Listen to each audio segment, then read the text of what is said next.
No, I'm just kidding. We're finally doing it, guys. Welcome back to the channel.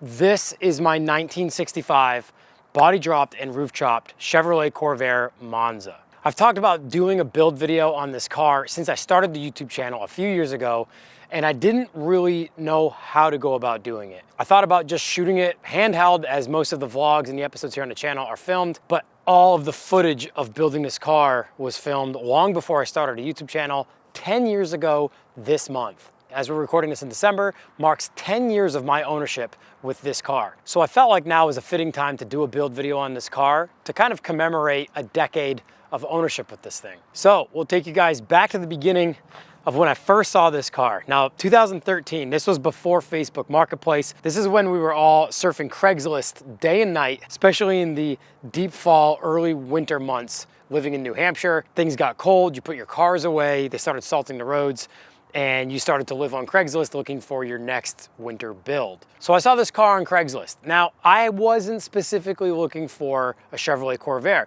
but I did always want to own a late model Corvair. So fast forwarding to November of 2013, I'm surfing Craigslist and I find this car. There was only one photo. It was a bad angle, it was in the rain, it was hardly in focus, you really couldn't see much of the car. But what interested me most was that it was a 4-speed manual Corvair. Most of the ones you find today, more often than not, they're Power Glide automatics, as the manuals either became restoration high dollar cars or became race cars throughout their decades of being around. So this one was a manual, and this made me want to go look at it. He was asking $1,000 for it, didn't give any information. It was like $1,000, here's the photo, 4-speed manual. So the next day I drove down into Massachusetts to go look at this thing for myself. I get to the address given, and it's this old looking garage that seems like it's been there on this main street for decades. And when I pulled in, I could see the Corvair. He had the hood open and he had a battery charger already pulled out with an extension cord charging the battery. So he knew I was coming, and the battery charger was a good sign. I figured, well, we might be able to start this thing. So before I even walked in, I walked over to the car to take a look at it myself, and it was clear this car would probably not start. The license plate on the car still had a 1973 registration tag. It hadn't been on the road in over 40 years. It was sitting on the pavement, which really honestly saved its life. Upon looking into the engine bay, I didn't even see fuel lines coming out of the fuel pump headed to the carburetors. So I knew that this car probably wouldn't run, and I probably wouldn't get a chance to hear it even idle. I brought a jack with me and decided to get the car up out of the hole that it had basically sunk into on the pavement. Got a chance to look up underneath, and to my surprise, it was solid.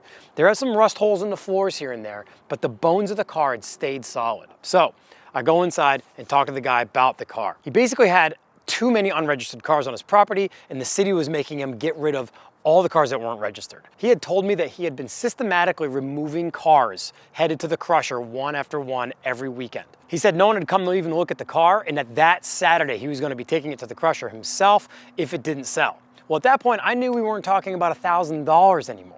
So I offered him $300 for the car.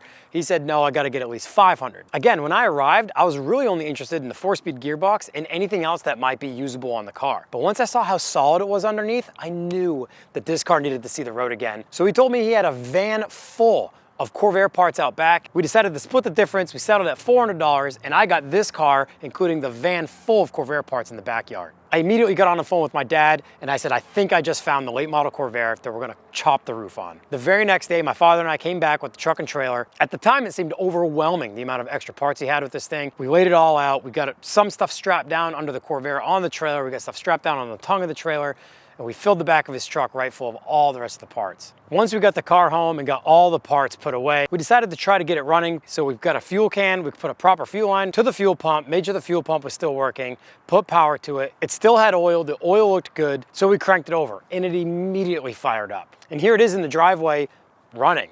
So the first plan was to go through some of the mechanicals and just get it yard driving, get it running, get it driving, make sure the gearbox was good, make sure all the brakes were good all the way around. We were coming in the winter here. This was just about December at this point in New Hampshire. So it went in the shop, it went under the knife. The first mega project I wanted to tackle on this car was bagging it, but not just putting air suspension in it. I wanted the floors in this car to sit flat on the pavement. At that point, I hadn't seen a late model Corvair lay pan, like lay flat on the floors. Not that one hadn't been done before, but I had never seen one. I'd seen a few early model Corvairs on hydraulics. Some friends of mine in Maryland built a really cool early model that was on hydraulics. It exposed cantilever setup up front, and that laid flat out. But I hadn't seen a late model lay flat out before. So that was our first undertaking. So what we did first was we took the springs and the shocks right out of the car and set it back down on the wheels and tires just to see where the factory suspension would exhaust itself. Like what gets in our way, what binds up, what do we gotta cut, what do we have to remove altogether, and what do we have to redesign. It was clear right away that this thing was not gonna go anywhere near the ground with the stock setup, with just putting airbags in and shorter shocks. So after realizing how much of that front crossmember we were gonna have to cut up, I decided to look for another late model Corvair, just to have a second front crossmember in case we chopped this one up too far, we'd have some extra parts on hand. So by pure luck, I found another late model Corvair 10 minutes from my house on Craigslist for $350. This was a convertible, and this had not sat on the pavement for 40 years. This had sat in the grass for 30 years, and this thing was just about ready to rot in half. So we went and grabbed it. I think I got it for $250. We hauled it home, we got the front crossmember pulled right out, and that's the one that we decided to cut up. So after some trial and error, a few different front designs, we relocated some things and kept putting it in the car and setting it down on the wheels. We were 3 inches away, then we were 2 inches away, and then finally we were like 1 inch away. And my father's like, that's pretty good. And I was like, no, it's not. No, this thing, it has to touch the ground. I just wanted it to be the lowest one I'd ever seen. I wanted to go to the floor. So we kept cutting and redesigning. Then finally, we basically jigged the lower front control arms up and we cut the centers right out of them.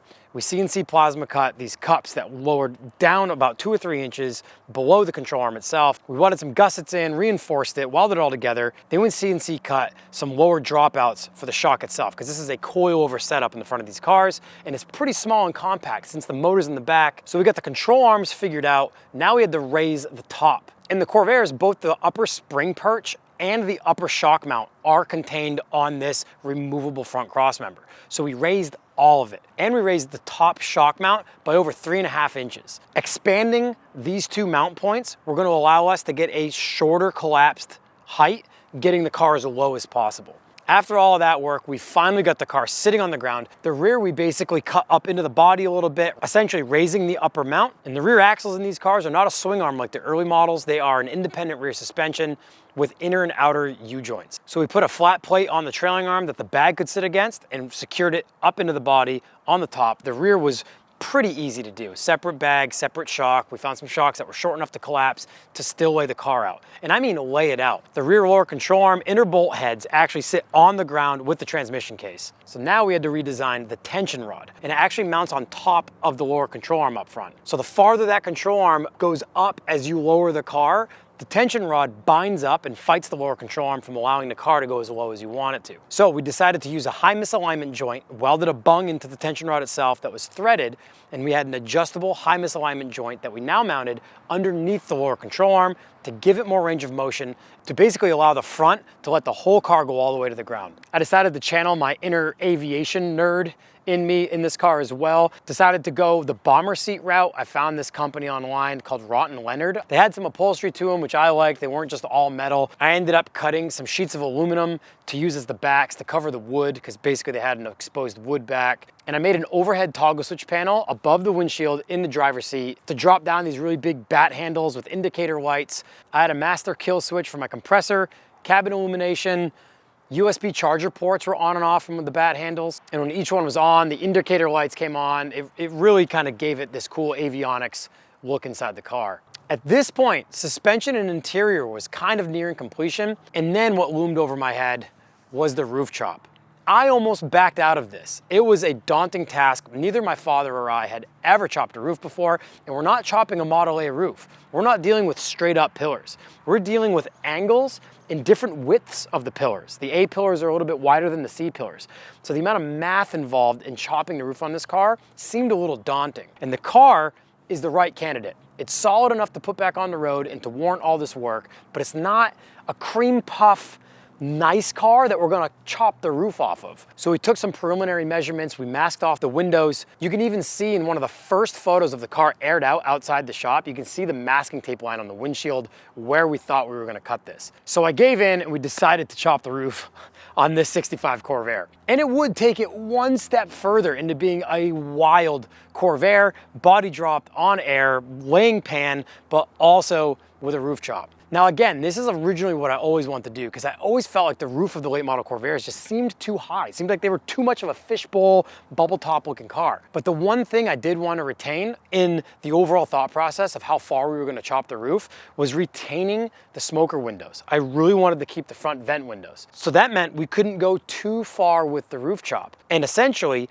all we could really go down with was 2 inches of height. And 2 inches of height doesn't seem like a lot for the amount of work involved of chopping the roof off, especially with pillar angles that we were dealing with. I slept on it, I did some soul searching, and we decided to just go for it. Now, upon our initial calculations, we knew that the roof was probably gonna have to stretch over 5 inches in order to meet our cuts on the pillars for how far down we wanted to go with it. This is just layman terms at this point. If you think of a triangle, and you want to bring the overall height of that triangle down without altering your angles, the farther you go down, the wider your top is going to be, which is exactly what was going to happen here.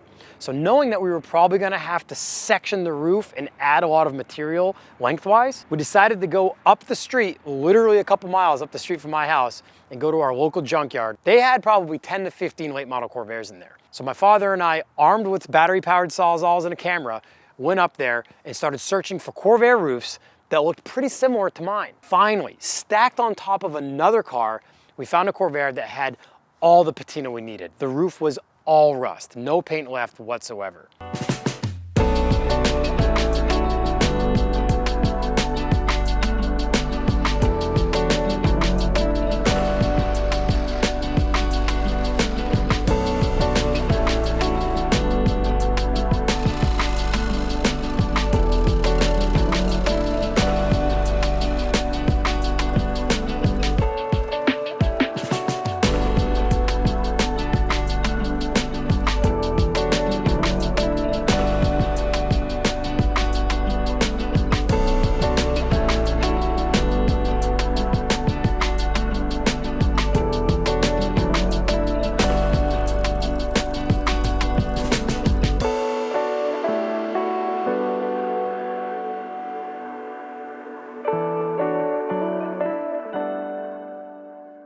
So we brought the spare roof back to the shop, and the hardest part was about to begin, cutting the factory roof off of the car. We got all the glass out, we marked all of our pillars, I got the sawzall up against the A pillar, and I looked back at my father and I said, we don't have to do this. And he said, yes we do, cut it.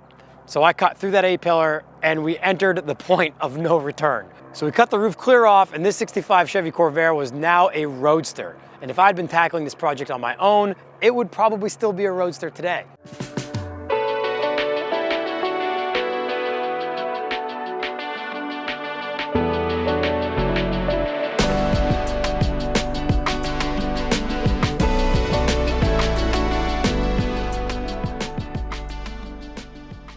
So knowing that we were gonna have to stretch the roof 6 inches, having this spare roof was key. So what we did is we cut the new roof 6 inches ahead of where we cut the old roof on the 65. And what that did was that gave us our 6 inches with only one seam and not two, and having to band it. So we got the front portion of the 65 roof cut in half, and we got the rear portion of the 66 roof, the car from the junkyard, cut in half as well. Now we had 4 corners we could mate up to each pillar. So at this point, my father built this real crazy looking dinosaur skeleton backbone looking setup in the car to basically give us a frame to continually set each corner of the roof on as we figured out how we were going to mount everything. We used 1/4-inch steel to span each seam at all 4 pillars and plug welded them top and bottom to basically bridge those gaps and give the car the strength and rigidity that it needed. Once we realized that the car was structurally sound, I took what was left of the roof skins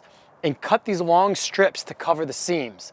And anyone who's seen this car in person or any top-down views of the car, you'll see that cross pattern on the roof. I thought it would be a really cool aviation type feel to the car to cover the seams of the quartering of the roof with sections of the roofs themselves. Laying down on the ground, cars look longer anyway. The lower to the ground they get, they just give off this weird perception of being longer. But now that the roof was 6 inches longer, so was this window space. So there's this giant vacant space here now, and it makes the whole car look longer. I've had people think that we stretched the whole car, the wheelbase and everything. So now our next step was glass. And this was probably the most challenging and the most daunting out of everything. My overall plan for this build was to unveil it in Helen, Georgia at Southern Worthersea, which was known as SOWO back in the day. So in May of 2014 was basically my deadline for this car. But I didn't only want to take it to SOWO 2014, I wanted to drive it there. And from New Hampshire to Helen, Georgia was well over 20 hours of driving. With May approaching, I realized we were gonna have to do a lot of this ourselves instead of spending tons of time trying to source people that could do it for us. So we decided to start on the windshield. We knew that this was gonna be tough. Neither my father or I had ever cut glass before. But we did know one of the glass cutting 101 rules, and that was to never cut old glass, only cut new glass. Well, we were gonna break that rule because all I had was this window. The convertible Corvair I had as a parts car, that windshield was broken, and this one had a big break in it up in one of the top corners. So we figured we might as well try it. If it doesn't work, the thing's already broken anyway. So we set it up on some sawhorses and literally watched some YouTube videos of people cutting curved glass. You hear about some guys sinking the windshields down into the firewall, but really we didn't want to go through that type of fabrication in the car. We figured we'd just give a go of it of cutting the windshield. So we marked it out. We decided to use some glass scorers and cut it kind of like an old school traditional way of cutting glass. So we scored the front side, we scored the back side, and then we got them to break to each other. And then using lighter fluid and flame, tried to melt through the layers of laminate, cutting them with a razor blade. We surprisingly got quite a ways in without any issue. The first crack that took off on us was on the piece that we were taking off. So we figured, all right, we're still good. It wasn't until we were almost done the windshield and we were right in front of the driver's line of sight and a long crack took off in the wrong direction down into the windscreen. But we were able to finish the cut and get the windshield in the car. So to this day, it's why I haven't finished any of the trim around the windshield, because I know I've wanted to cut this thing out and have someone else who's a professional cut a brand new windshield and put a new piece of glass in this. With the windshield in, it was time to turn our focus to the rear window. And with the rear window, we had a few different options, but since you can't cut that glass, we decided to use plexiglass. In hindsight, I wish I had used something more like MR10 or some other Lexan sort of material that was designed to make windows out of. And we realized right away how difficult this was gonna be, trying to keep our heat consistent to bend the plexiglass as uniform as we needed to bend it, to heat form it over the factory window and then trim it to fit our new window space. The first one really beat us up. I mean, we tried and tried before it started to melt away on us, numerous different applications and different angles of approach with it, and it really kicked our butt. And at this point, the deadline was staring us right in the face. It was getting close. So the last piece of the puzzle before hitting the road for Helen, Georgia, other than driving it for the first time ever on the road, we had to get this rear window done. So I remember a Saturday night being exceptionally difficult in the shop. I remember my dad just being kind of worn out. So Sunday morning, I got down into the shop and was working on the overhead toggle switch panel and doing some wiring, and normally he'd be in the shop by 8 or 9 a.m. So by mid-afternoon, he comes driving down to the shop with a giant wooden box in the back of his truck. He backs up to the shop, drops the gate. I'm like, what on earth is this thing? It looks like a giant chicken coop with no doors. Turns out all morning, he's been building this giant wooden box that we're gonna use as a makeshift oven to put the rear window in and put the plexiglass over it and maintain a consistent uniform heat to hopefully successfully heat form this plexiglass over the factory window. And he had a big hole in the back where we put a propane powered space heater right up against to put our heat inside the box. And we used blow dryers to circulate the heat around inside the box. We used an infrared thermometer to keep an eye on our temperature across the whole surface of the plexiglass. We knew what temperature range we really had to stay within in order to get it hot enough to mold it over the factory window, but also not too hot to where we would separate the plastic and we'd be looking for more plexiglass at this point. And with our deadline fast approaching, we were able to get this heat formed over the factory window without separating it, without any issues, and we were able to trim it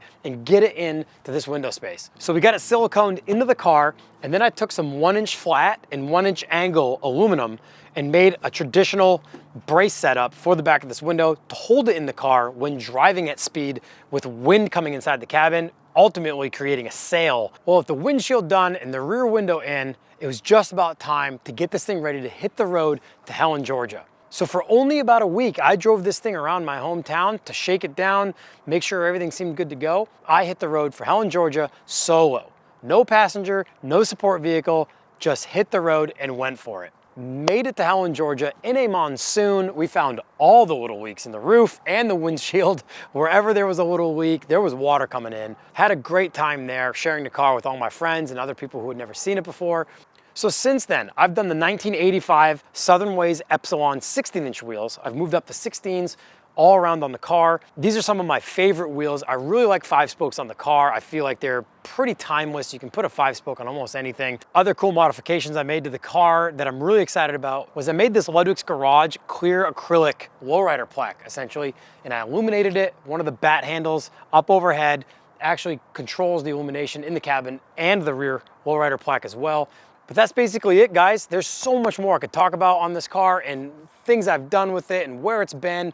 It's been featured in 3 magazines. The decades that this car sat in Massachusetts next to this body shop, destined for the crusher. It's just so crazy that this car was able to be reborn, rebirthed, repurposed, driven halfway across America to be featured in a magazine in Australia. This is what I love most about modifying cars, is the stories that come with them. This one's got such a crazy story. But thank you guys so much for watching. It's been an awesome 10 years with this car. You guys have been prying at me for a long time to make one of these episodes talking about the car in depth. 10-year anniversary just seems the most fitting time to do one of these episodes. Thank you so much for subscribing. This has been an awesome year for the channel. We've seen so much growth. Can't wait to see what happens next year. If you haven't yet, please hit the subscribe button. It helps the shop out and the channel in a massive way. Can't wait to see you guys in the next episode and for everything we have planned for next year.